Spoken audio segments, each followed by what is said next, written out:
So, a very good morning and welcome to the session of RewirEd Talks with Dubai Cares. Today, we have with us here 7 remarkable high school students to discuss the future of education.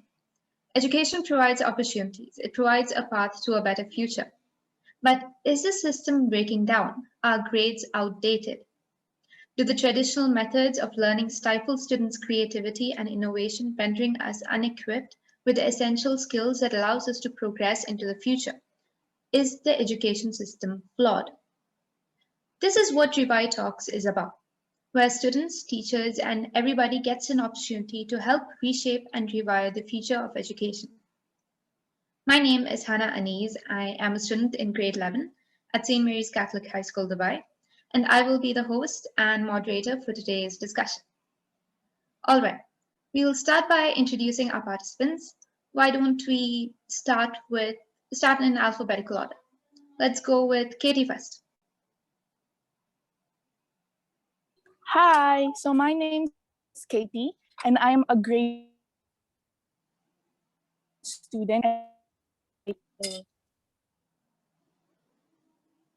Okay. Now, Nicole, Nazra. Hello, my name is Nicole Olivia Nazareth, and I am in 10th grade, and I study at St. Mary's, Dubai. Thank you. Nicole, this is Hello everyone, I'm a student in year 11 at St. Mary's Catholic High School, Dubai. I am introduced to RewirEd by Hana, and I'm thankful for this opportunity. Thank you for being here, Nicole. Reva? Hello, my name is Reva Prabhudasai, and today I'm representing St. Mary's and from 11th grade. So grateful to be here. Thank you, Reva. Rashida and then Zena. Hello, I'm Rashida Rufil. I'm from Alethea International School, Colombo, and I am from grade 11, and I'm very thankful for this opportunity as well. Thank you, Rashida. Zena. Hi, I'm Zena Anbar, and I also study in grade 11, and I study in St. Mary's Catholic High School. Awesome. I hope we can make this discussion as fulfilling as possible. We'll start with our first question. So, school is a place where we learn how to stand strong as individuals. It is a place that molds the future generations. Are schools putting enough effort into teaching us how to build as a community? There is some sense of community in supporting school teams and representing your school on various platforms, but otherwise, everything we do those to expand our capabilities as individuals. And then we are ranked on how well we performed as individuals by grades. How can we change that? Should community service be a part of the curriculum? Will that help? What can schools do to get students to work together academically? Nicole, would you like to go first? D'Souza? Sure, I don't mind. Thank you so much for the opportunity to speak on this topic. So, I firmly believe that schools are trying their level best, especially in the midst of this pandemic, to integrate students in community. As it is well aware by the initiative of His Highness Sheikh Mohammed bin Zayed Al Nahyan, started a model education program that was piloted in 2016 as a sign to integrate students with a high moral standing. This tends to increase us towards our civic studies and cultural studies, and how do we as individuals interact with our community. This is evident by most of the projects that our school participates in yearly, including working with the community at various events, especially those affiliated with the church, since we are a Catholic school, as well as those conducted on cemetery cleanings and all of those that we do as a community, as well as the assignments that we are now being assigned as to how do we contribute our school books, how do we reintegrate our school systems and our old textbooks and help the next batch of the students that are coming into the school. How do we recycle as well as help the economy, especially when we know that most of our students are suffering financially. So this is what I believe that our school is doing in integrating students into the community. However, there is so much more that can and should be done, because just like the question elaborates very specifically, that representing our school on sports teams and debate teams do integrate us represent us as a community, but the rest of the things we do are as individuals, especially when it comes to our grades and how we rank students on merit lists and put them on a higher standing as more intelligent students for having worked harder individually. But whereas when we do leave our education system behind and integrate ourselves into the workforce, we will be required to identify as a community in our careers. Whether we become as the most important group of people working right now is our community of frontliners. That includes our essential grocery workers, our doctors, our nurses, our pharmaceutical workers, and those people, as well as our community of teachers and educational professionals who are trying their level best to raise this new generation that is going to step into a post-pandemic society and have to build a completely new sense of community. Because we will be building our sense of community based on a digital sense, whereas most of our interactions till at least 2023 will be majorly based online by the growth rate shown at the rate at which the pandemic is moving. So we will require to change our system in a greater way to introduce community services, especially how can we build the community when the community is completely online? How do we bond students from different age groups together, and how do they assimilate the information that their seniors are providing with them, and how juniors tend to increase innovation skills and creativity in their seniors being online? Thank you, Hannah. Thank you, Nicole. I see Miss Kankanika is here. Miss, would you like to introduce yourself? Hi, as most of you all know, I teach English at St. Mary's Catholic High School. I'm a senior teacher, and I think I've been teaching Zena, Hannah, Reva for the last 1 year in their high school. And I'm very happy to be here and, hearing all these interesting ideas. Thank you, Miss. Miss, would you like to answer this question? It's how do we integrate a sense of community in students, academically speaking? The problems that we faced, I'll tell you from a teacher's point of view, is getting a student's attention, because when we will all agree that when we are behind the screen and when we are not required to be as attentive as we are in the class, it is extremely difficult for a teacher to actually monitor the students. What is the student doing? Maybe his or her we are looking at the screen, but maybe at the same time maybe we are playing, right? So that first step, I would say, is attentiveness, right? And after that, in this situation, situation where the pandemic is wreaking havoc over the world, right? So it is, although it is difficult, but it is not unachievable, because we have done so many projects, right? We have done so many projects as group. So community grows, I feel, from a smaller level to a bigger level. First, it will be in a small scale where you will be working as a group, then when you will be working as a class. So last 1 year we have been working towards this as a school, so that you don't feel lost. You have that ability where you can call yourself a part of St. Mary's, where you feel that you belong, right? And because of that, we have taken, like last year when the this pandemic thing and the lockdown thing happened, so year 13s, they were going away and we were feeling very sad for them. So these are small beginnings, but still we did whatever was possible. So all the teachers and the SLT, they got together to give them a virtual farewell. So there was one of the Zoom sessions where all of us were there for the year 13. If you have your elder brothers or sisters who have just passed out of the school last year, you will know that we had some special messages. We sang, I know I have danced for them, and we had given all these videos, and the parents were there, and they interacted with Mr. Paul, Mrs. Lizanne, with all the teachers, and there was a question and answer session. And I feel that was a very good beginning to this community feel. So it is not only academically, because if you just put pressure on academics, it becomes very tedious for a person to, focus. So it has to be co-curricular, it has to be, academic, it has to be so much more. So I think these are the first steps. Thank you, Miss.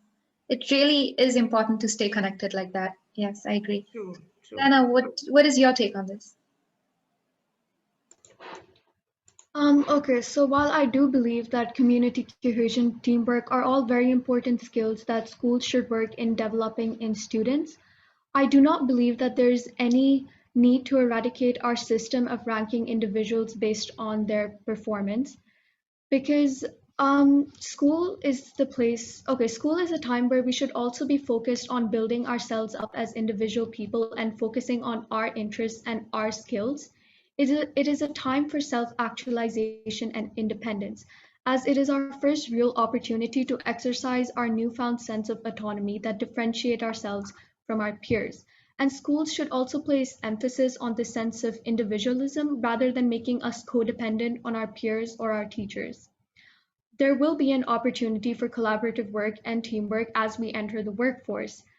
And as it is, and I believe that it is important to develop on our individual skills, because a company is both defined by each employee's individual talents, but it is also defined by their ability to merge their different talents and work as a team. Thank you, Zena. I will just, I absolutely agree with Zena that without individuality, you cannot rise as a community also. You need to have that strong foundation, which all the schools, which all the educators try to provide to you. And then with the collective strengths and the talents, everything, okay, you rise as a community. So that is a very valid point that you have added. It is very important to grow individually, when, especially in that area of academics, right? Now, Reva, would you like to add something? I was more inclined into the way Nicole and Miss Kaknika spoke before about how schools must maintain that sense of community. However, I feel that most schools are devoid of this, where especially in COVID, students feel more alone than ever, not surrounded physically by peers, not being able to communicate efficiently with teachers. How are students able to convey their thoughts and feelings to one another? I wanted to make sure that all schools implement this student union, a group of students that acts as a bridge between the students and the school. Most schools are different in terms of how much preference they give to textbook teaching, to extracurriculars. It all differs. But majorly, things are decided by the commanding force of adults, who may not understand the students of that age what they are going through. We require a greater voice, not in the face of the whole education system, but within our own schools, a voice that allows us to convey what we need to change. For example, some schools may not prioritize mental health conditions that are very much still stigmatized in today's society. But to students of the 21st century, a school must be an adaptable place, allowing them to understand and learn about mental health disorders like anxiety and depression, because more often than not, students are the victims to these disorders. How are we going to make this change unless we ourselves speak out, first to the school, represent our thoughts, our wishes, and have an active part in the stand for ourselves? Thank you. Thank you, Reva. Now, all of you four have shown some light on how it is important to grow as a community, as well as how essential it is to be individual like that, be recognized as an individual. Now, what do you guys, Nicole, Katie, and Rashida, have to say about this? I feel like while it may depend on different schools, the importance of contributing to society may not be conveyed as much as it should. And that's why we need to, this is why community service should be included in the curriculum and the student class ranking system should be excluded. By making us work together to better our society, we easily understand the need to build a stronger community together. And by removing the need to compete with each other to get a higher position in class, we begin to work together academically in order to not just improve ourselves, but to improve each other. While having ranks could be good in allowing a person to know where they stand, the cons outweigh the pros. The ranking system could create hostility and negativity amongst the students, discouraging some and pressuring others. Thank you. Okay. Can I I think just, yes, ma'am.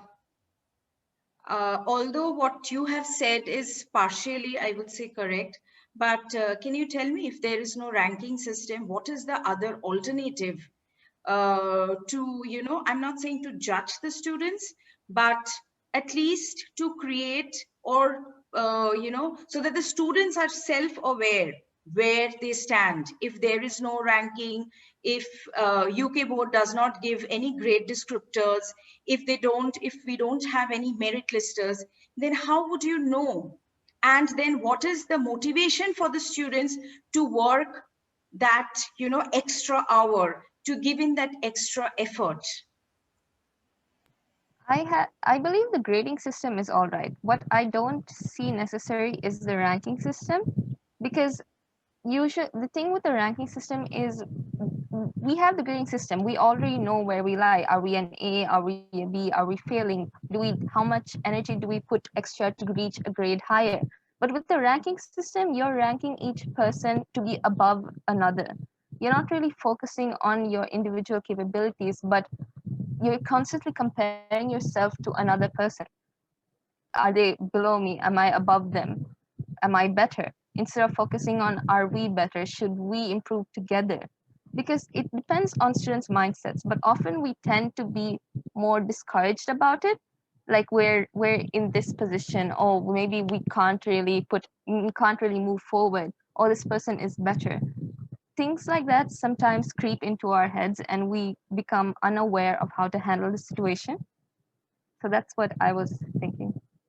Miss, I was particularly enticed by the word choice that you had used specifically when you said if the UK board does not provide grade descriptors, because I think that was something that I felt was more beneficial than what happened with the previous boards, was when we were provided with a grade descriptor, that showed us that as students, this is what is expected of you to be able to achieve in order to deserve that grade. Whereas the previous years, it was always that you had to score this percentage of marks to get, like in maths, we were told right from the beginning that a 9 out of the 260, I think 280 marks that your combined three papers are, you have to score a minimum of a 250.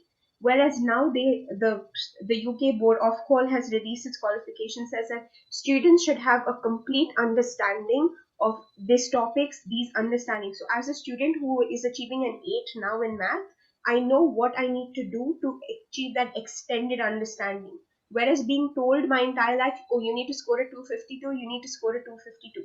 But that doesn't tell me where I'm making my mistakes, but rather telling me that I'm falling short by a system that is not telling me holistically where I need to grow. Which is why I was very happy that you said grade descriptors rather than grade as in marking.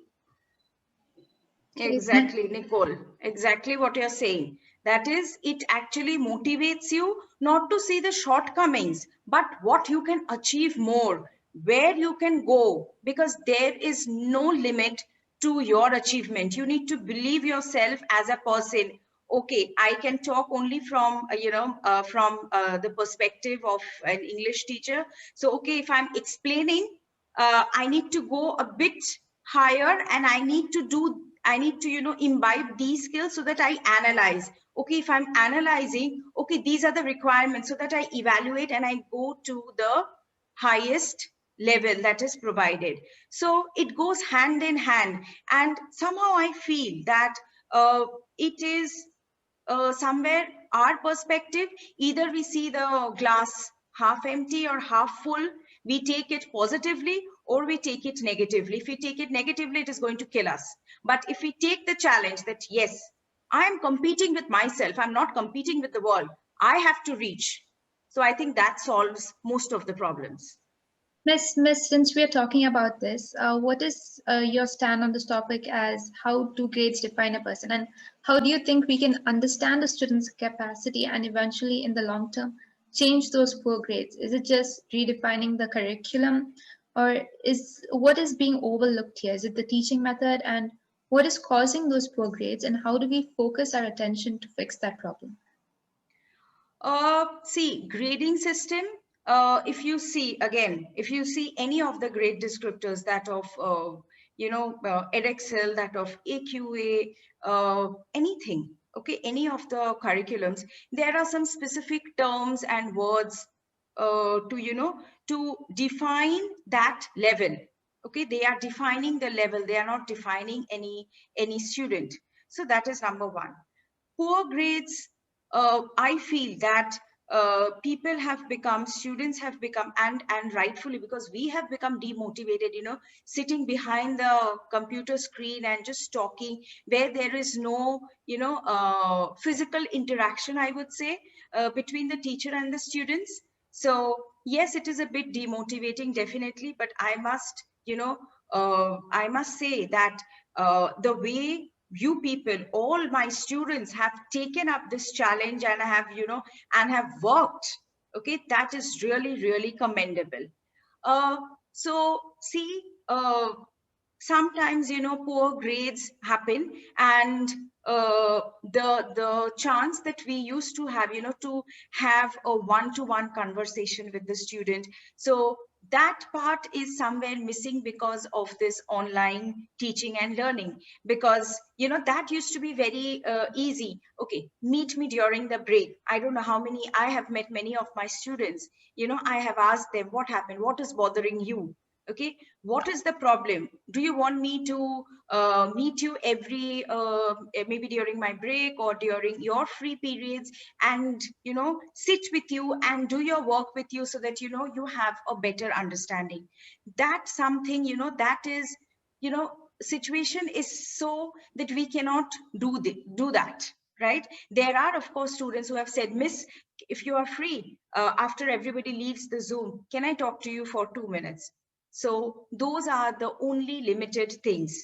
So poor grades, it is because of the situation. It is because students are demotivated. I can tell you from my point of view that teachers, all educators, we are trying our level best to make the course, to make the, the entire teaching and learning process interesting, so that you are not demotivated. Curriculum, as you said, Hannah, curriculum is generally, revamped, like IGCSE, GCSE, they have been revamped. Now, every year it is not possible, but it is, the educators and the examiners who are sitting there, they study the trend every year. If you see the examiner's report every year, they study the trend. Okay, this is where the student is losing marks. This is where most of the students have gained marks, and they try to revamp and accommodate and also challenge. You must remember that while we have some poor grades, we have a large number of very high grades also, people who love challenge. So, curriculum cannot be made very easy. So those higher achievers, they will feel demotivated.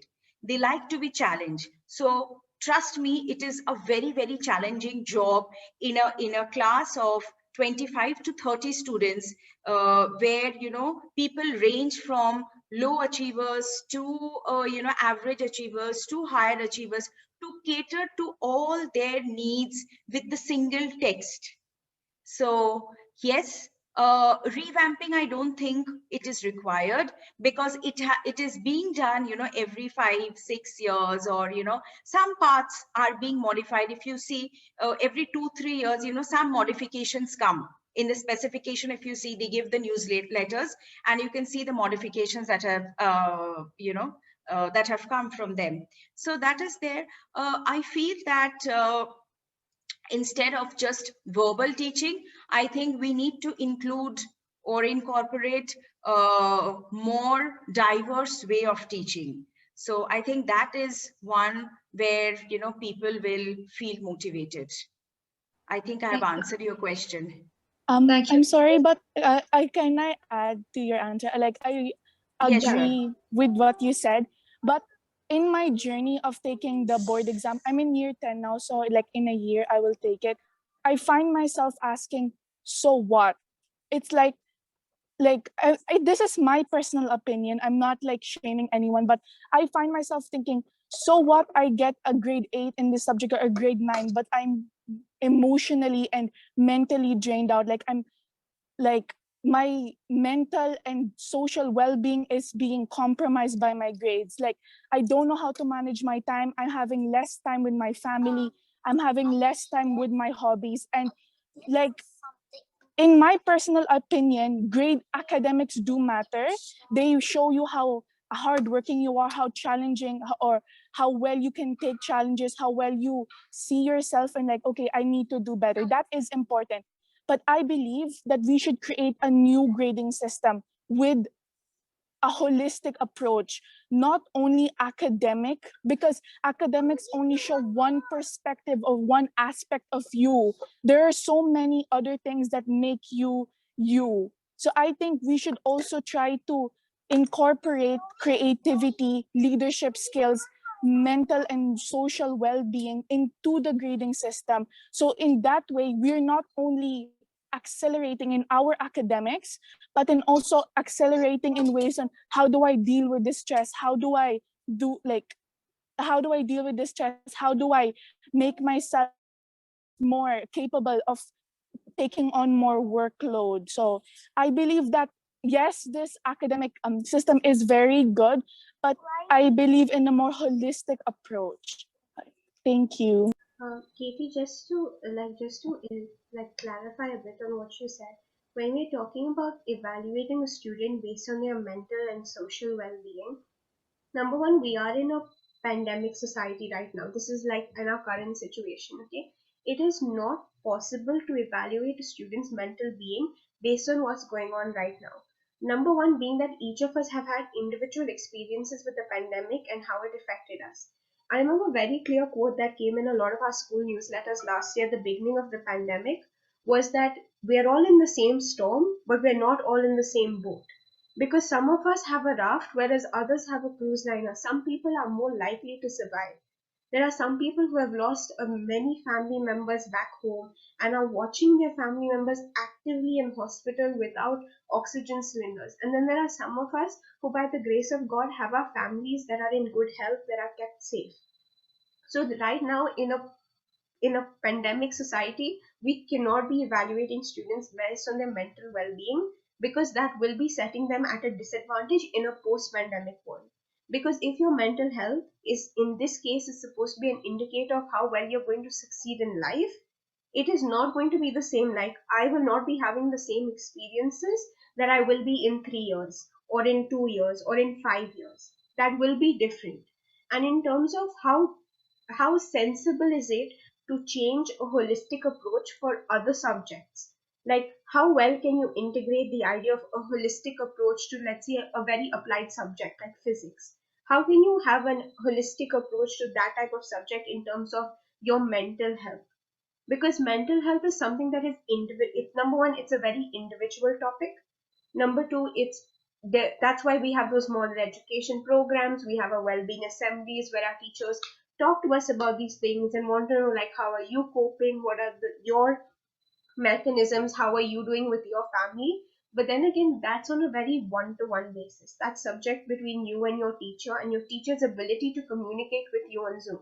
Like, I've had the grace of having two amazing class teachers. I had Miss Samra and Miss Audine during the pandemic, and both of them very went to individual standards and tried to focus on students, especially they noticed who were struggling, and managed to communicate, like, is there something wrong? Can I as a teacher do anything to help you when I know that your grades, because we're all like, we are in year 11, so we were having our boards this year.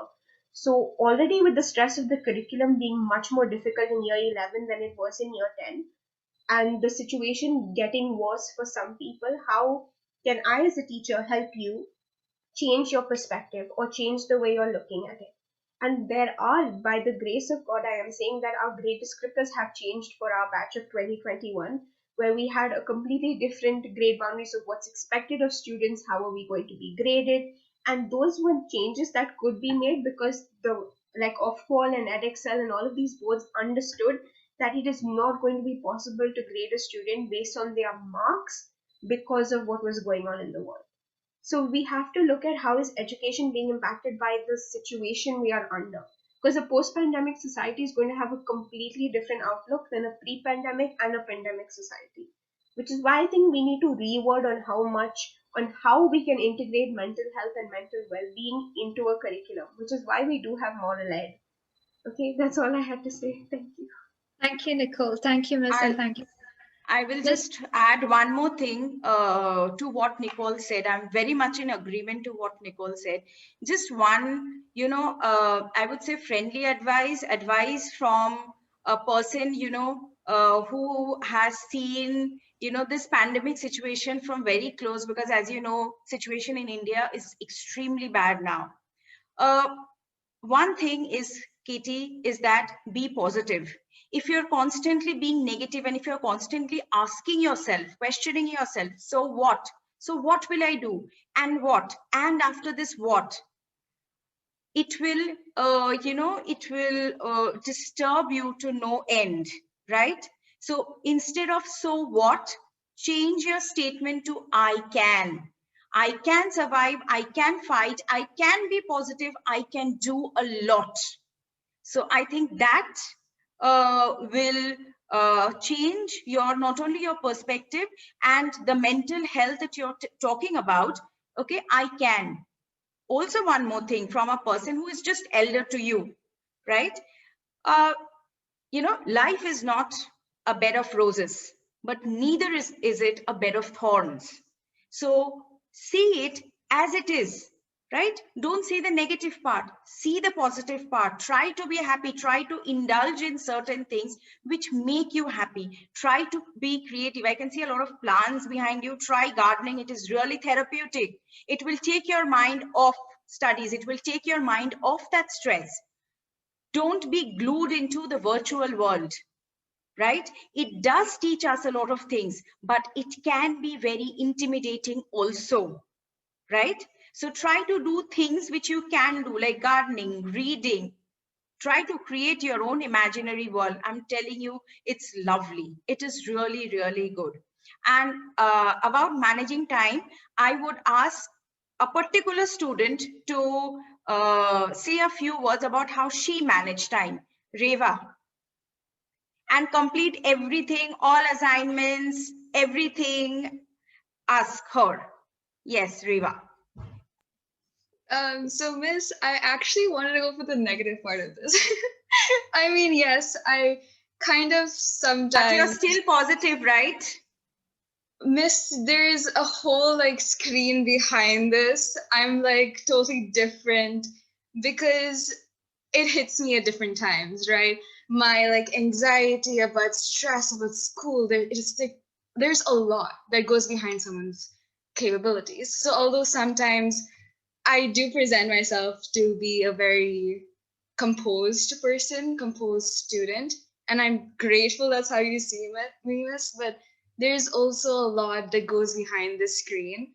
Like for this question, for the grading system, I was not seeing any fault in the grading system itself, but rather I was seeing a fault in the societal pressures and what society expects from us today. Why we get so stressed about like the 100%, why we strive for the utmost perfection of grades is because of society, is because of parents, of students, of teachers, of people saying that we need to get that 100%. But why? There's always this underlying feeling whenever I see my report card, I see the 95% and I'll be like, where did that 5% go? Where did those marks just disappear? I put so much work into it. Where did those marks go? So I get sucked into this like whirlwind of aggressive thoughts and they keep like pulling me under. But as much as Katie said, what do I do next? I have those thoughts, but rather, as Miss said, I must be positive. That's the only way to survive. I must say, I can do this. I can become better. Because otherwise, you just get stuck in that one place and you can never move from that. So it's better to like say that you can do much better and you will do much better. That was my take on Adding it. on to what Reva said, I feel like it's true the grading system does affect the mental health of students, but it is the closest way to defining a person's level of intelligence and understanding how much effort they put into their work.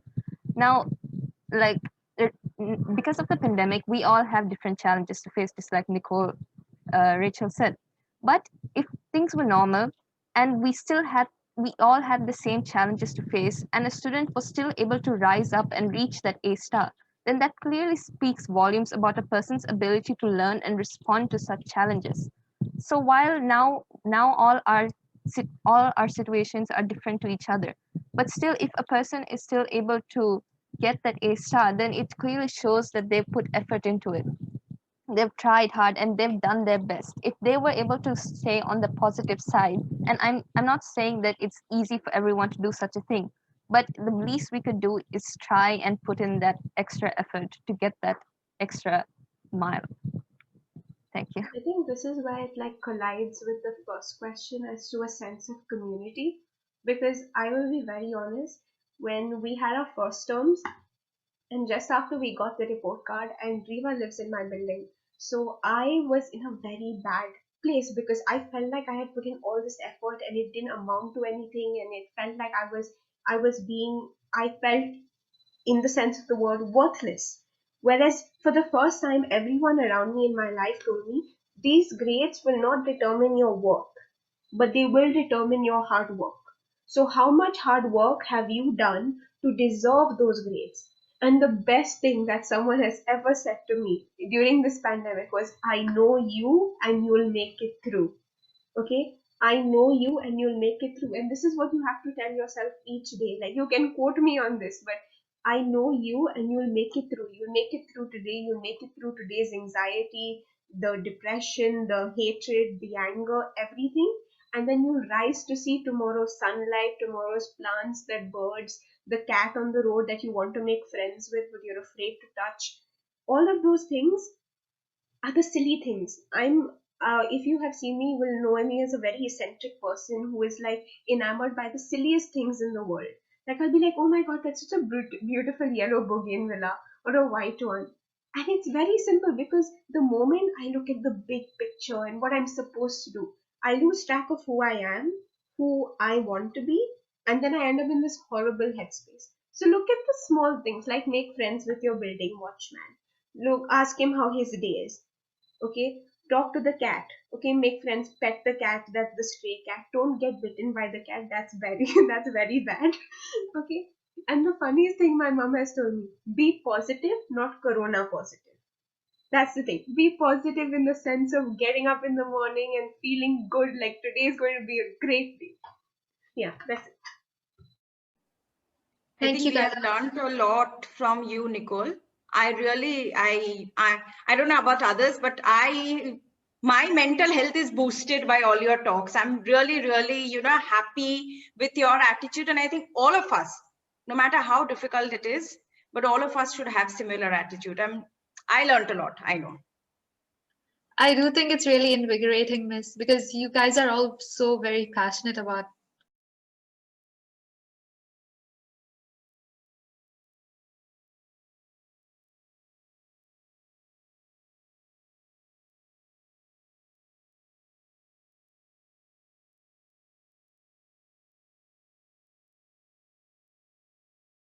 redesigning curriculum through industry academic collaboration, provide students with a hands-on experience, give them more exposure to build innovation and creativity skills. So this question basically asks whether it's enough to read the textbooks, make thousands of pages of notes, and sit written examinations, when some of that time could be used to obtain industry level experience. Start at a really young age so that we know to choose confidently when the time comes. What do you think about this, Nicole? I believe that as technology is advancing, students in the 21st century are able to go beyond books, like way beyond books. Personally, I know that I want to be a pediatrician when I grow up. And in order to, you'd have to go through the med school process and stuff like that. So I can just easily search up videos about anatomy on the internet.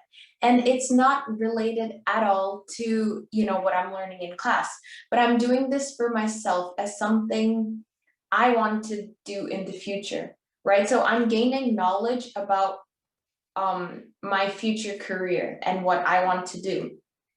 Therefore, I believe that a 50-50 vocational training and coursework will help us develop skills we need for our future careers, as well as enable us to understand our current curriculum much better, in the sense where we have something to lean on in case, we don't understand a certain subject, or if we just want to know more about something that probably intrigued us during class. So yes, I very, very strongly believe that the 50-50 vocational training and coursework should be implemented in our curriculum.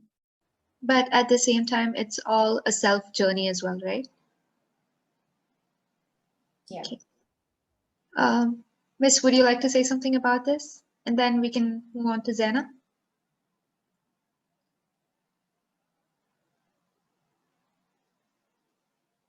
I think we can move on with Zana. Yeah, okay. Yeah, sorry. So whatever Nicole has said, I definitely agree. I don't know whether 50-50 would be available, would be possible or not, but definitely I think in our current curriculum system also, we do have opportunity to have the hands-on experience. We have, a lot of, due to the pandemic, it has come down, but earlier I can say, if you have again your siblings in the school, you will know that they used to give speeches, there used to be hands-on projects for different, so commerce people would have different projects, science people would have different projects, yes, but something writing pages and pages of notes and just mugging them and just taking it out in the exam paper, that is not at all useful. But at the same time, I would say that having a foundation knowledge, right? Because if you don't have that foundation knowledge, on what will you build your knowledge? How will you work? You need to have that knowledge in order to do the hands-on work, right? So I don't know, 50-50, I cannot compartmentalize it into two different percentages, but yes, that is definitely required. Hands-on experience, and where you do things and where you have a practical understanding of things in your own field, absolutely it is required. Thank you, Miss. Zena, what about you? I know that you want to get into the medical field, so what have you thought about it? I also definitely agree that vocational learning should be integrated into our learning system. Okay, so there are many different types of learners. There are visual learners, kinesthetic learners, auditory learners, and our academic system, it only caters to a minority of learners. Hands-on experience, I feel like, is going to be much more inclusive to other different types of learners. Not every student is going to thrive in an environment where they just read classic literature and write an analysis on it. Not every student is going to thrive, memorizing a bunch of science facts from a textbook and, writing an exam, or sitting in front of a computer and spending hours and hours upon research papers. So, like, vocational learning, I feel like it allows us to build actual skills, and we get to put these skills into practice. And it is also going to help our transition into the workforce, because we actually know how to physically operate in the environment, and which allows us to be a more valuable employee. And also for the company, when they look for new employees to join their institution, they want to find someone that has the skills to do the job. They want to find someone with work experience that can adapt to the environment.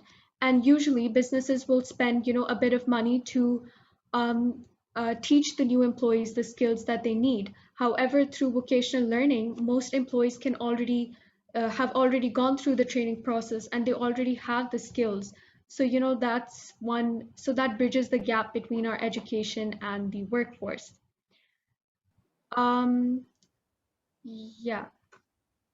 Thank you, Zana. What do you think about this, Reva? I have this running joke. So evolution is a big part of our science textbooks. So why can't we expect the same from our education system? So I believe that although the traditional schooling system is not the most efficient, because I'm a student finishing the 11th grade, so I felt like I could have been more productive with my time moving forward.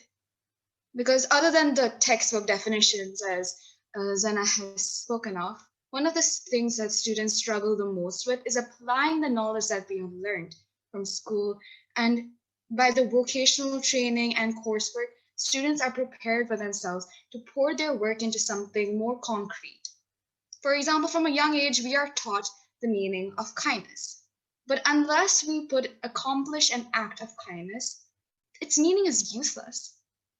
There is no bridge between the complete practical applications of work and the theory we memorize in school. So I believe that the hands-on experience is more crucial to a better learning experience. Thank you. I think we all agree on this. Is there anybody who disagrees? Who thinks that the coursework is just enough? I don't necessarily disagree, but I think we need to elaborate as to when we can integrate students into a workforce or into the ideology of putting them into work. Because as much as, like, number one, it's best to do them when students are picking out their subjects. That's when we do them. Usually, like at our school, we do them at year 8. But maybe in year 9, where students can begin understanding how their knowledge applies into work.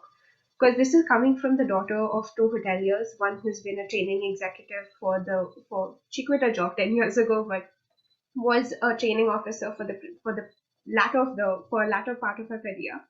And the one thing she would always say is that when students who finish their hospitality studies, that's what's currently called, or career hotel management degrees, they were never taught how to apply their knowledge into actually working in a hotel. This means as how does housekeeping operate? How does theoretically they knew how housekeeping operated, how the F&B, how the hotel management system operated, but not in the sense of actually doing the work, actually making a bed, actually being of service to the guest, or at F&B when you're working in the kitchen. How do you collaborate as a team with your peers around you? How do you sustain that the dinner service or breakfast rush moves fast enough and keeping your hotel efficiency higher? Which is something that is obviously required of a person who has studied hospitality management. Whereas a big problem that people find with universities that say that they use the state of the art technology is that, especially in medicine, students are not interacting with live patients or with actual, dare I say, cadavers, where they are using simulations. Whereas a simulation is something that is very easy to manipulate. Okay, but unless a person has a real experience with a real life patient, how do you extract a patient's history? Because each person, especially a live patient, would have a different response to, especially when it comes to pain. Like when we're talking about the sense of if you've broken your arm, okay, but the doctor is asking you how bad does it hurt on a scale between 1 to 5. A simulation will most likely tell you the number that a doctor would understand. Whereas maybe my definition, my threshold of pain would say I'm having a pain of a 5, that my elbow is absolutely killing me. Whereas probably if Reva was having the same pain, she'd be like, oh, it's a 3 because her threshold of pain is higher. How does a doctor assimilate those challenges if they have not learned how to deal with them in med school? And that's the thing that we need to start. Number one, that universities need to do first is get more vocational training for the degrees that they have. Get students to interact. No matter what degree it is, there is a career for it. So train your students in those degrees. Then we move it to high school as well, like year 13, year 12, is give them apprenticeships in the fields that they want to pursue, in the ideas that they're interested by. And I love, we have our school counselor, Miss Amy, told us this beautiful story. Okay. She's like, you have your two biggest interests. They are your ice cream scoops. Now find your cone that is going to hold those scoops together, and that is your foundation. That is your career foundation. So when students, unless students are given this knowledge to allow them to explore the vast range of job opportunities that are there, they will never find their goal. And then they will be wandering aimlessly, number one, being stuck in a job they don't like, being in a passion that does not interest them, and end up fulfilling some weird opportunities that they wish they had taken. And then, just like I hate to say, but previous generations did, was force their career aspirations on their children, which is something that we need to avoid as much as possible, considering the vast amount of opportunities that we're provided. Like Nicole said, being able to research anatomy on the web and study medicine online, like just do some entrance level courses, or being able to be part of a performing arts school and take summer internships and train students in writing, which is what I did last summer, is train a group of like 7 to 10-year-olds on how they could improve their writing and make it more enticing, which is something that I love. Literature, and I love teaching, like communicating with children and helping them. So that showed me as to whether I could really do it and whether I had the capacity to develop as a teacher, or do I prefer something else. And that could be something that I look at as maybe I can, but it's not right for me at this point, which is something I believe that, there should be a time frame, and this should be like well elaborated rather than making it like we should have a 50-50, which is exactly what Ms. Kankanika said, is you can't have a 50-50 system because it's not practical. But if you have maybe a 75-25 or something that balances out, and it needs to be individual. You can't force someone to take an apprenticeship in something that they don't want to or understand or even want to explore. Yeah, thank you.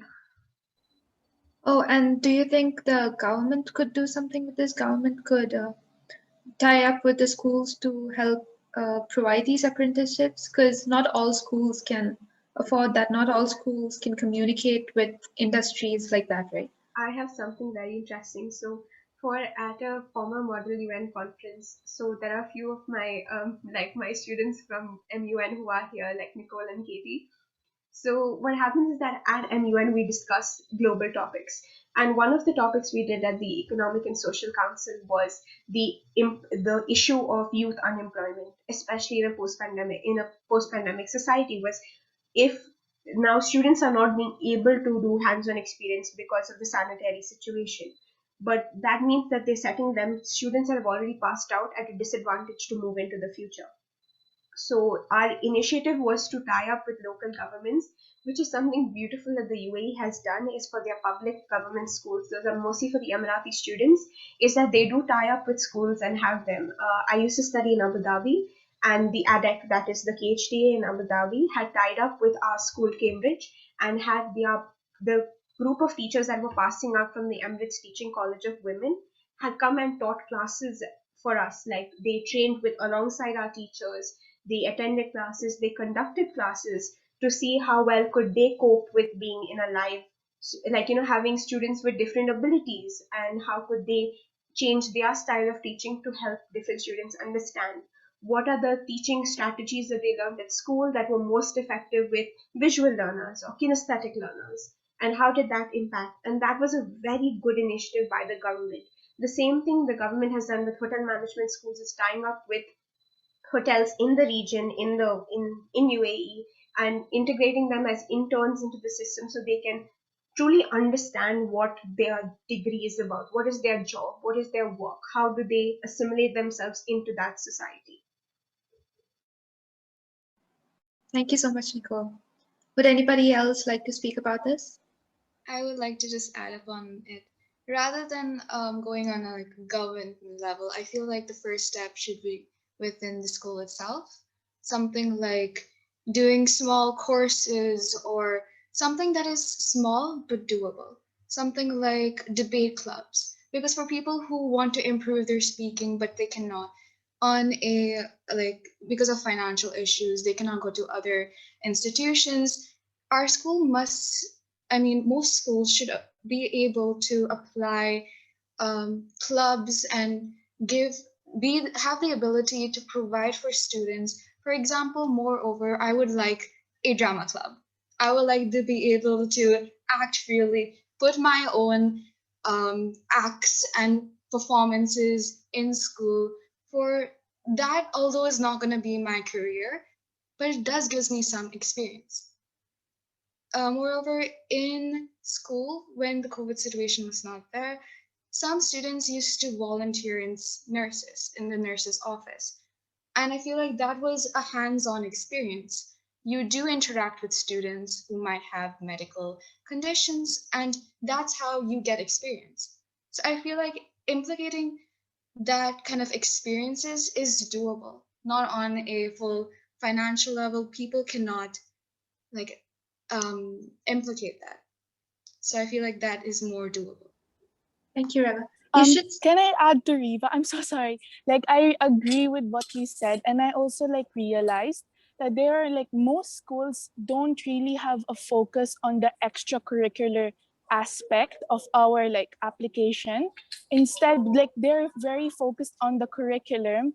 But like as a student, I find it like very hard to like branch out into like different hobbies and different things. Like we have the Model United Nations, we have the sports clubs, and we have the clinic things like what you mentioned. But I believe that schools should also try to like branch out to more extracurricular activities.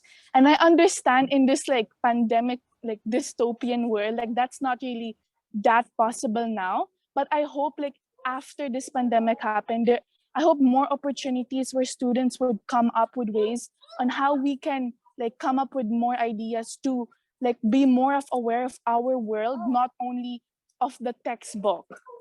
Thank you. Can I just add on to that, just to answer both your questions? First thing is that before the pandemic situation, till year 9 or 10, I'm not very sure of, but before the pandemic situation, there were people going and helping as nurses. There were students who, in our school, I'm telling you, who were helping with administrative work. Please remember proper administrative work. Okay, there were people who were arranging, you know, the show that we had. I don't know, you people might be very young that time. The Joseph and the Technicolor Coat, that was entirely done by students. We were there only as guides. They were the people who decorated the stage. They were the people who choreographed. They were the people who taught how the others will sing. Okay, and they sang. They were the people behind the instruments. They were the people who put up the food stalls. It was all hands-on. Also, when we celebrated our, you know, the century year, then also it was them. It was all along, it was them. They were the people who were running the entire show. And we were there just as, you know, helping staff, I would say. So all announcements, all dancing. In fact, if you don't know, we also danced to their tune. So there were teachers who were dancing and it was choreographed by the students. So that is one part. Second part, again, Katie, to answer your question, we have activity clubs, right? So one part of it is the outdoor activity. One, maybe the girls have outdoor activity in term 1 and the boys have outdoor activity in term 2. The indoor activity, it comprises of debate clubs, it comprises of cooking clubs, it comprises of all these things that you can, and much more, what you can, you know, take part in, you can participate in. Reva, also to answer your question, we had a dramatics club once and we had stage shows. But the thing is that we did not get many volunteers to be a part of the club, so we had to dissolve it. Most of the schools, I would say, most of the schools, they have these very, very interesting, you know, clubs. Like my son's school, that is GEMS Modern, they have robotics club where people who are interested in aeronautical engineering, they can hone their skills. So whatever we can do, trust me, it is not that the school does not do. Whatever we can do in our limited capacity in this pandemic situation, we are doing, students, for you. We are really doing it. So yes, all those things did exist in our schools and in other school as well. They have the MUN, as you said, they before that, I don't know whether you know or not, they were exchange programs with the Abu Dhabi students, where they went and where they learned how, all before the pandemic situation. Now this pandemic has changed the world drastically. So, but before it, we had all of these exchange programs so that you have a hands-on, experience. GEMS Modern, for one, they have exchange program with the French schools, where people who actually take up French, they are taken to France and they see and they learn from there. So different schools in their different capacities, they do work. They work a lot to keep all your needs, in their perspective and work towards it. Thank you so much, Miss. Miss, we could talk about starting that drama club again, right? I am all for it. Trust me, I am all for it. I think Reva I would would really love to. I would really love to. I don't mind. I have been begging. I've been begging and pleading with Reva as well that I have teachers at the Hive, that is a production school in Fahidi, that do conduct programs at other schools on how they can conduct drama at their school, to come Yeah, here I'm all for at it. St. Mary's. Yes, absolutely. We can make a group and then we can just ask maybe Mr. Paul to approve. So if we have enough participation, definitely I think he's going to take that part into consideration. Thank you. Okay, so our last question in today's discussion is that should we be allowed to do double degrees rather than just one? Will that open more doors for us, lead to far more advanced discoveries between two totally unrelated subjects, and bridge them together for a better understanding of both? Would Katie like to go first? Yeah, sure. So I agree with the double degrees, and I agree that that colleges should allow that a student should take more than one degree in their college years. But I would also like to point out the added stress and the added pressure of a student taking double degrees. So that's like not a joke. It's like not like how high school student just takes two subjects. It's not like that. It's more pressure. It's more knowledge to consume. And I agree that colleges should allow that, but the student themselves is supposed to know and understand the pressures of the challenges that might come up during their taking it. So yes, I agree that colleges should take double degrees, but also students should be aware of the added pressures and challenges in that. Thank you. Thank you. Miss, at your time when you were going to school, was that an option for you? And would you have done it if it were? College, yes. College, but not double degree at the same time. So you suppose after you do your master's in English, if you want to pursue maybe psychology or something, you again do those 2 years. So that is how you get a double degree, not together. Not together. So because it is definitely, I agree with Katie, it will be very, very stressful, extremely stressful. It is, I mean, you have to be really a genius to manage it. And you didn't do that, right, Miss? And why didn't you do that? I didn't because number one, if you are doing a double degree, first thing you should have that in mind, that why do you need a double degree? It is not only for the sake of education that, okay, I'm going and I'm doing another degree, right? So my aim was English. So that's why I finished my whatever and I pursued my education in that way only. So I did not need a double degree for that. So it was English. So I pursued English all through my career, my academic career. So yes, I didn't need it. That's why. Thank you. Zana, what do you think about this? The I agree with both sides that double degree, it definitely has a lot of benefits. It lets you gain in-depth knowledge, develop applicable skills in two different, areas, and they can like complement each other. It can also help diversify your career options. I think a problem most students have is that they're not completely sure about which interest they want to pursue. So double degrees can help them understand what their like actual interests are. They can, develop a multidisciplinary skill set, but at the same time, it is a lot of added stress, a lot of added pressure. So only a few students can effectively manage it while, taking their mental health, social well-being into account. yeah. What about you, Nicole? Nazareth?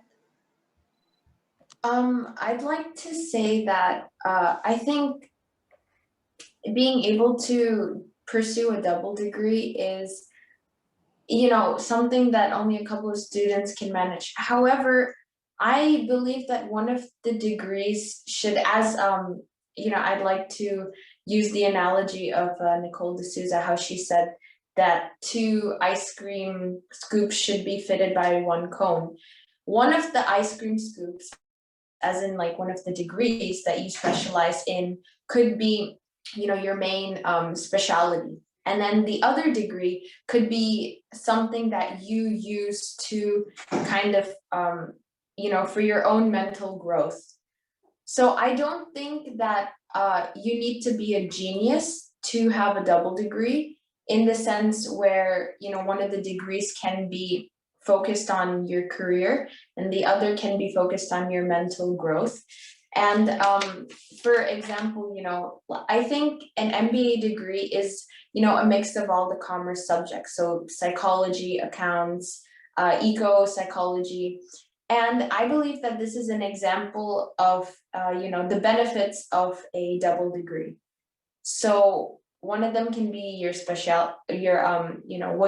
specialty, and the other one can be for your for just for yourself, for something maybe like a side hobby, or just to, channel your mental growth. So yeah. I feel Yes, Rashida, go.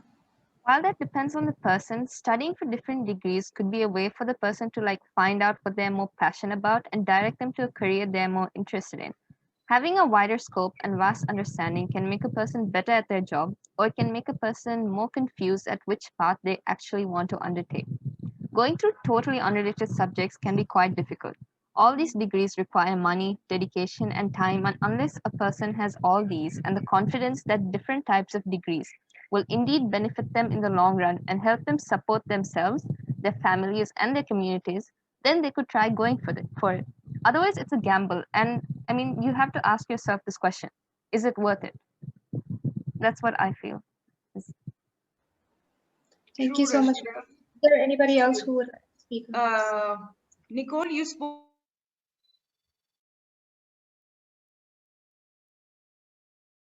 So what were you actually trying to say? Because MBA is not a double degree, definitely. It is Master of Business Administration. I wasn't saying that MBA is a double degree. I was saying just as how, the MBA, the course of study requires, a mix of commerce subjects. So everything commerce basically combined into one degree. This should be the benefits of a double degree. So you should have your specialty degree balancing out your other degree, and together it combines something that you benefit out of it. Like it's a mix of everything basically. I think that's something I wanted to clarify as well. So technically, then instead of creating these double degrees, shouldn't we create degrees that have elements of other subjects? Like an MBA is a single degree that has elements of economics, psychology, sociology, all those subjects together, where students may have varied interests in. So when we cannot say that, because just as Rashta said, right, it is for some people it is not financially possible to pursue a double degree. it is not possible for some people who need to work part-time jobs, especially those who need to sustain their families, even though they desperately require those 2 degrees. Whereas formulating as colleges and as educational professionals and educational workers in the sector do this, they can institute new degrees. That's what even the medical system is doing now, is they have nurse adjacent, like nurse practitioners, who are as qualified as doctors but do not receive the same degree as a doctor, but they are qualified to do the same things. They're called as medical practitioners or something of that sort. So those degrees is what we need to change. Is you cannot have a double degree, especially in the case of having a degree that is for your personal growth and for something that interests you, which is why I think Miss Amy said is you need to find a foundation, is one singular foundation, not a double foundation, because that is in a way setting you up for failure. And when you say that double degrees will help a student choose their desired career path, I think that's why we were talking about having apprenticeships and volunteer work before you move into university, is because it'll help you guide yourself. Because just as Miss Kankanika said, she always knew she wanted to do English, so she never saw the need for a double degree. And this is why if you have career, work, and experience before you pick your college degree, you are more aware of, I don't want to do this, I don't want to pursue a college degree in this interest of mine because I do not see it as where I want to see myself in 5 years. But this is where this interests me most. I want to pursue this degree, or I want to find a degree that combines these two and provides me the best of both worlds. Thank you, Nicole. And that concludes our talk. Is there anything at all anybody would like to discuss? Anything regarding? I think we discussed most of the aspects of the educational system. We covered a lot of topics. We did.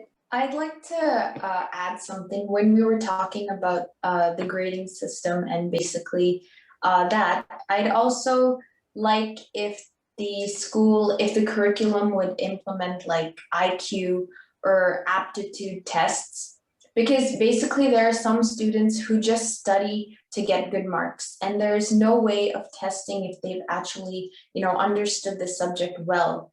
And, this does not show their mental capabilities in terms of, understanding the portion. So there are also cases where a student's potential may be incorrectly tapped, and this is reflected in their marks, which, results to kind of having a bad stigma or perspective about yourself.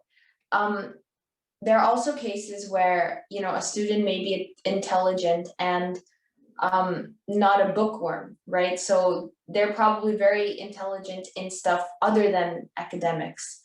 However, school is only being tested, within the realms of the textbook. So therefore, I think that IQ and aptitude tests will be able to speak volumes about those students whose intelligence is not measured in the academic world. And, that should be something that should be taken along the academic tests. I'm not saying to completely, eradicate, but, just to see where you're standing along with the grading system, how you are outside the world of books. I think that's the essential purpose of the GL exams, the CAT4, PISA, all those, the international tests, IBT.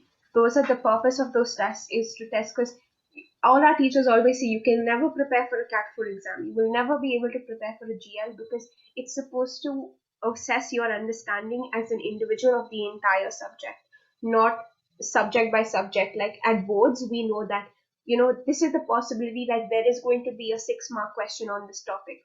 But in a GL exam, you will never know what the question is going to be about. But at the end, when they provide you with your result, it clearly explains as to why you have scored this mark. Is because you are more of a visual learner and you understand these topics better because you're like biologically or medically more inclined to these subjects, as opposed to this for a reason unknown.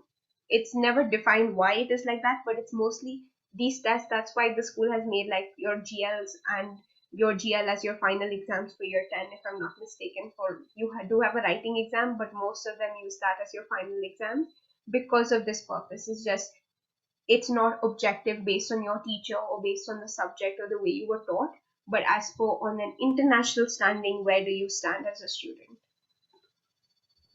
Adding on, I feel like this. Sorry. Oh, No, please go ahead.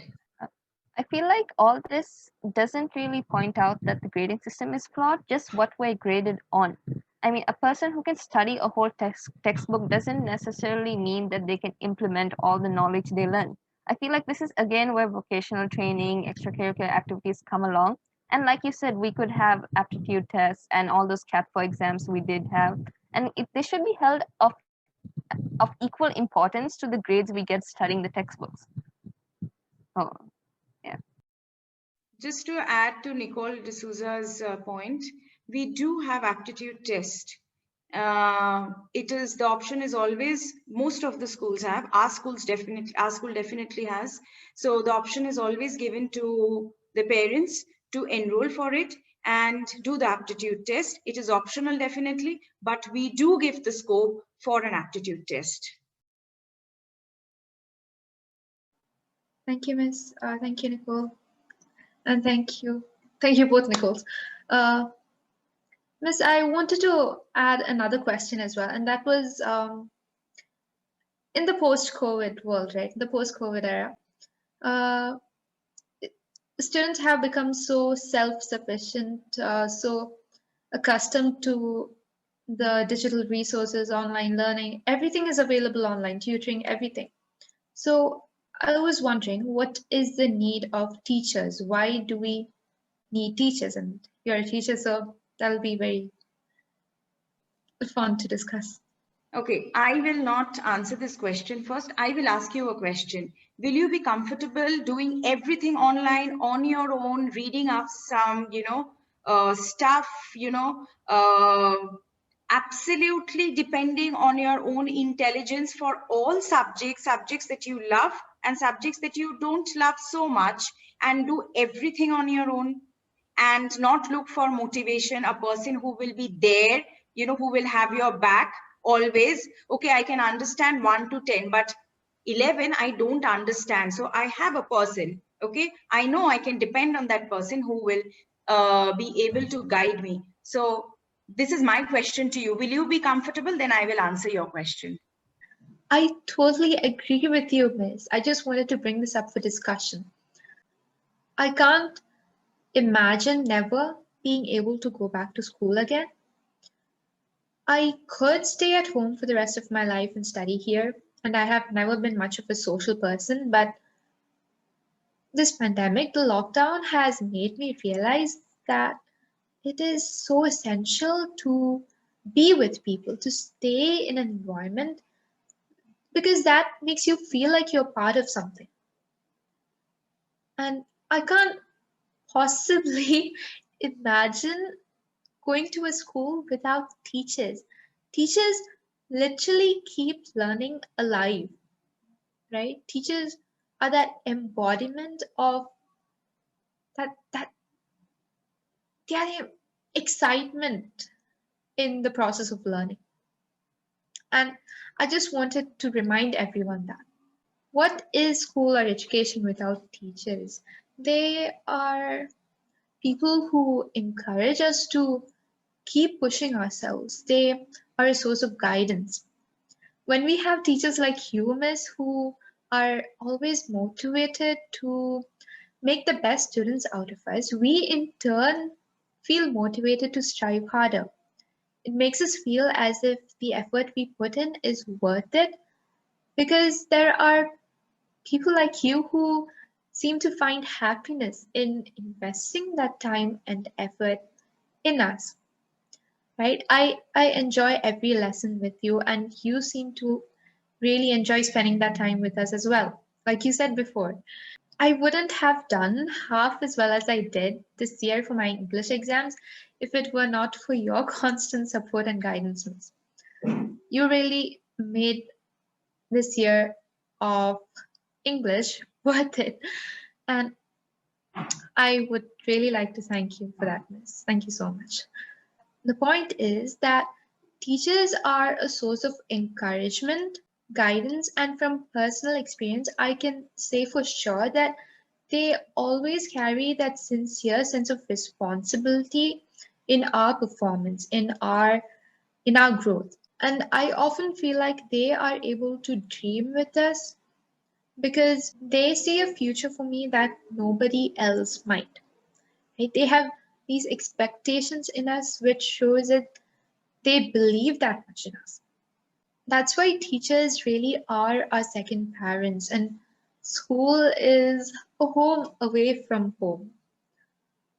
You know how the world is always like teachers will eventually be replaced by AI and all those things, but I cannot envision such a future. The teachers aren't just there to push you in an educational level, but they're the emotional support. You can't get that same level of encouragement and interaction with your laptop or a robot. Without teachers, you won't really feel as motivated to do better in a subject than you would currently. So I feel like teachers are a must. Which is why teachers can never be replaced by AI or I robot. think also that Exactly. students' interests are inclined towards subject based on the teachers that they have. Like my mom has always told me, a teacher can make or break the subject that you are doing. Okay, like I praise like God and all His plans that I've always had amazing English teachers and amazing science teachers, and they've always pushed me. Like each of my English teachers have said, you're doing this right, but you can do this better, or this is where you can work more. And even they have focused on my growth as an individual. Like your writing is showing me this experience that you're going through, but you're focusing so much on this. How about exploring an alternate avenue of writing, an alternate theme, an alternate idea? Whereas if you're looking at AI, I do not physically think it will be possible for AI to understand, especially holistic subjects like English. How is AI supposed to determine a person's thought process while they are processing their writing? Because I can promise you, each of our English teachers, Miss Kanfanika, Miss Oreen, Miss Samra, all of them can evaluate a student's entire life process by how they have written, how they structure their, what is their idea, what are the things that are going through their mind when they're writing this piece, because it shows in your writing, it shows. And a good teacher, an awesome teacher, will always recognize this, and somehow, just like Miss said, at the end of the class will be like, do you really want to write it this way? How about we can do it like this? Or is this really the way you meant to say it? And I think that's the hallmarks of a good teacher, someone who's always going to correct you, because you can never be perfect for your teacher, just like you can never be perfect for your parents. No matter where you are in life, your parents will always treat you as that little child of theirs. That's the same thing with our teachers, is you will always be the student that first walked into their classroom with so much of space for growth. And I can promise, like, Viva will agree with me because we have said this before. I thought you guys would be more protective of your teachers, especially Ms. Kankanika, when I say that why would we need teachers in the future? Does anybody else have anything to say? I would like, okay, sorry for the background noise, but I would really point, like, I agree with Nicole and everyone when they say that teachers are the lifeblood of our education. But I would also like to point out that no matter how good the teacher is, but you yourself are not interested, you yourself have no motivation, you don't want to come up here, that is also a big like factor in this. Like, teachers are amazing. Without good teachers, all of us are doomed. The future is doomed. But at the same time, the teacher cannot do anything if we don't have that internal drive, if we don't have that internal motivation and passion for the subject. So I think that it's not like a domination, like teachers will like dominate. Instead, it's like a partnership. Both of us, both teachers and students, work together like for the future. So I would like to also point that out. But I feel like the primary spark that gives us that life is the teachers.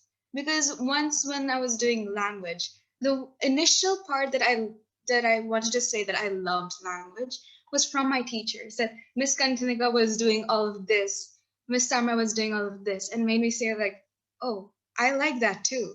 I like how Miss is analyzing the text. I like how she's thinking that way. I want to think that too. So I feel like these role models are crucial. Robots cannot do the same. Robots will give the textbook definitions. Robots will give us the science, will give us everything that is very standard. But teachers will give them in a way that we will understand. I remember our physics teacher, Miss Anita Praveen, she kept on giving us her own life stories. Everything, even Miss Kanika, in the middle of class, she'll be talking about her university days, about her own child. We would always relate to these experiences that robots cannot give us. And I feel like that's what inspires us to do better. Thank you. I agree. All the teachers at St. Mary's are exceptional, extraordinary Because I can people. promise you, like before like 10th grade, I didn't like math. I would just do it. Like I like math as a subject, but I didn't like being taught math in class. And then somehow Miss Shobna walks into like a Zoom class one day and she's like, let's do this. Everybody, we're going to go step by step and we're going to do this. And somehow, like, the way she laughs, or the way she encourages, like she has this personality about her that just pushes you to be like, actually, why am I being so cold towards math? I can do this. She's making it fun. Miss Tabitha with psychology, she always was like, I use this tactic with my children because this is how I teach them positive reinforcement, where I encourage this action. And then as I'm writing it in my exam, I'm like, I know what positive reinforcement is. It's using this. And I can explain it in words because I know a practical application, because I can remember the story she's told me about her teaching her son about why he has to be kind to his sister because of this. And those are the things that bring life to our books. Otherwise, they're just boring textbook and websites. Let's be all honest. Okay, if that is all, then I think it's time to conclude our talk. And I really would like to thank you all for coming here. It was absolutely fantastic to have a teacher's perspective on these topics, and we would like to thank you, ma'am, for your kind advice. Thank you Thank you all so much. Thank you so much for having me on the show. I mean, nobody is perfect. Let me tell you this, a teacher learns from each of her students every single day. We also learn, we also grow with you. And that's what keeps us alive. That's what keeps me alive, seeing the young faces every day. Otherwise, I'll feel so old by now. So, your youth makes me young. Your intelligence makes me, smarter. And just like you learn from me, I also learn a lot from you. Trust me. That's what I want to say. A big thank you to all the teachers out there, all the teachers in our school working tirelessly to get behind our backs and make us study. I want to say a big thank you to them, especially you, Ms. Kankanika, who inspired us all today, saying incredible experiences, your own, speaking from your depths of the heart, talking to us like that. I feel like that we just need to say a big thank you to all the teachers around the world. A big shout out to all the teachers who are putting so much effort into trying to better ourselves and better our futures. So thank you to all the teachers around the world, and God bless all of you. Thank you to all our teachers who embrace the fact that we are on Zoom and still every day will say, why aren't we not in class? Come to class. It's something interesting today. For all the students who come and show up every day, for our SLT members who do the work behind the scenes to make sure that their rapport with the KHDA and with the education system with EdXL and all is maintained so that we can have a seamless educational experience. Because let's be honest, the pandemic affected each of our jobs differently, but we're all doing an amazing job with what we've got. Thank you guys. It was a pleasure being here. Like the girl said, teachers are iconic figures, and all my teachers deserve that special mention because you are all very special. And thank you to all teachers out there for making school and learning much more exciting than what it would otherwise be. I just want to say that we love you all so very much, and we appreciate you deeply for your tireless efforts, how you keep us going through this distance learning process and how you insist that we try our level best. I really do believe that teachers are an incredible force who constantly reminds us that we each have the potential to learn, to grow, potential to improve.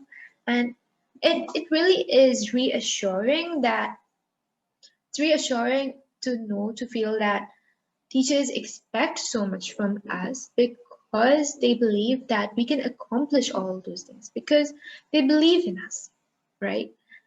If I had to talk about any one teacher that made this year special for me, that would be Miss Kankanika, because, well, she is so friendly, she is so down to earth, and it is so easy to relate with her. And I feel like she is more a friend than a teacher, and she really did. She definitely reignited my love for English. So I'd like to thank Miss Kankanika again for being part of this discussion with us, and you have my sincere gratitude, Miss.